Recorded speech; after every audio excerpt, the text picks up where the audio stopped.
Hi, my name is Nolan McConnell. I'm going over the social theory application assignment, and this assignment is going to be comparing, contrasting two different social theories called the exchange theory and the conflict theory.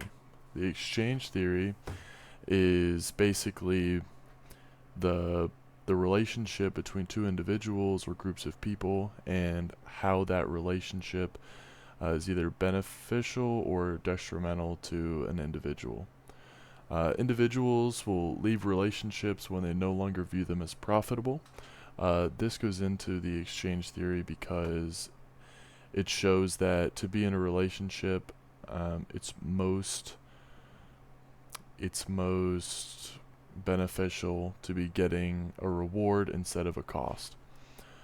Um, People are likely to engage in mutually beneficial interactions. This is mainly due to the fact that a one-sided relationship where only one group or one individual gets most of the rewards, it's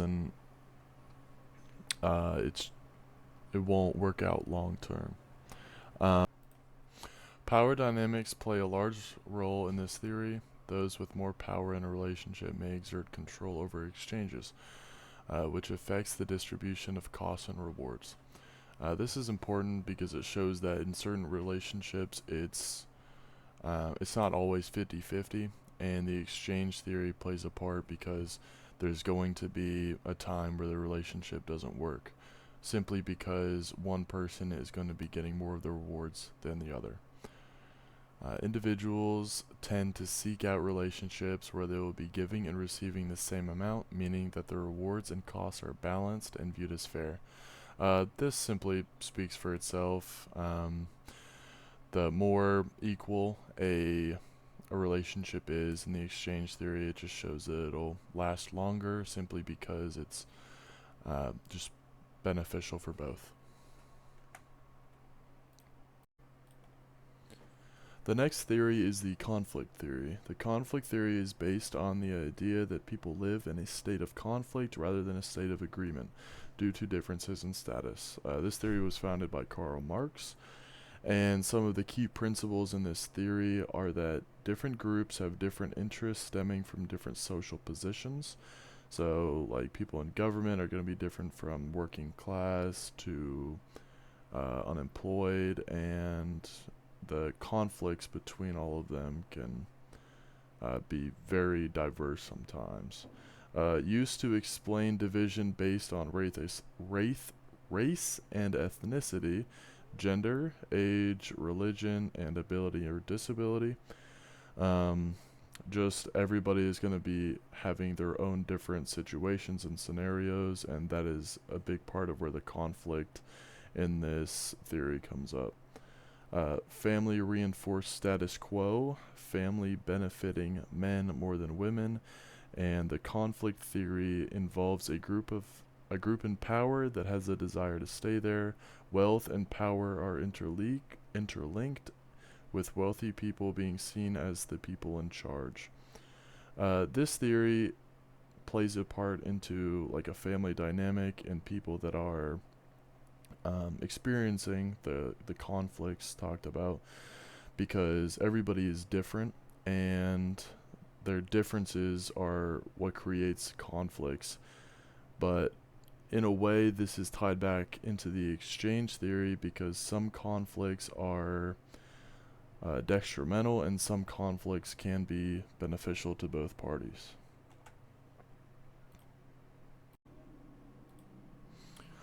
Now that we've gone over each of the theories, some of the applications for both of these theories could be for the exchange theory. Doing well in a job or profession could result in a raise or a promotion, but on the opposite end of the spectrum, if you were doing poorly in your job, you could either lose your job, lose a promotion, they could dock your pay. This is a good example of the costs and rewards aspect of the exchange theory, being, of course, if you're doing well in your job, you're making your company money, and then if you're not doing well in your job, you're losing the money. So, in turn, your pay or your position will be taken or given away. A relationship that is mutually beneficial will be more likely to succeed if both parties have something to gain and a reason to keep the relationship alive. Um, this is pretty simple. The exchange theory is played a part in here because it goes to show that uh, a relationship that is beneficial for both parties, it'll help each other. There's no reason to stop a relationship like that. And the last, from a political standpoint, a voter will cast their vote for the candidate that shows the most interest in their shared beliefs. The exchange is that the voter is promised their beliefs and concerns are being heard, and then the candidate gets their vote. And that's how the exchange theory is shown in that application. Next is the conflict theory applications. This theory provides insight on the inequalities and power struggles in society and how different social groups all suffer from different struggles amongst their own group with those outside of their group. Race and ethnicity is often a major form of conflict amongst people because their opposing views and stereotypes individuals may have against each other. Like I said before, the conflict theory is almost always based on differences in people, and that is where the conflicts surface.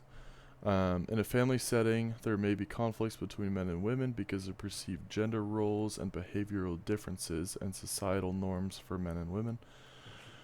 And lastly, in a workplace, workers may get treated differently than managers or supervisors because of a class difference.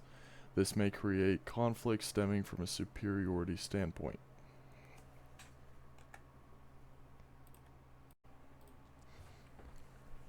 The conflict versus exchange theories are similar and different in many ways. Ways that they're similar is that they both deal with development as an individual and how we interact and our views and view our relationships with others and whether or not we see them as beneficial. We see this in the exchange theory on how you look for rewards in both parties. You want to both parties want to be in a beneficial relationship, whether it's a boss and a employee. The boss wants good work done, and the employee wants good pay. We see this in the conflict theory when you have people of different races, ethnicities, genders work well together in kind of like a mixing pot, melting pot, and that can be seen as a good thing. But how the conflict and exchange theories are different is that the conflict theory really is based around how individuals and groups of people are not doing well together. The conflicts between them, and the exchange theory is for the most part looking for the best way that people can work together and both parties get things from a relationship. Lastly, I have my references. My scholarly references for the exchange theory are Oxford bibliographies and the National Library of Medicine. The first one written by Gretchen Patterson's Exchange Theories, and the second is Elsevier's The Coronavirus Crisis in B2B Settings, Crisis Uniqueness, and Managerial Implications based on the Social Exchange Theory. This helped me write my paper just by just the basics of what the two theories are. And for my conflict theory, I used university libraries, North Carolina libraries. Not 100% sure how to say these names, but Georg Rosel's conflict theory and Azar Edward E.'s conflict theory.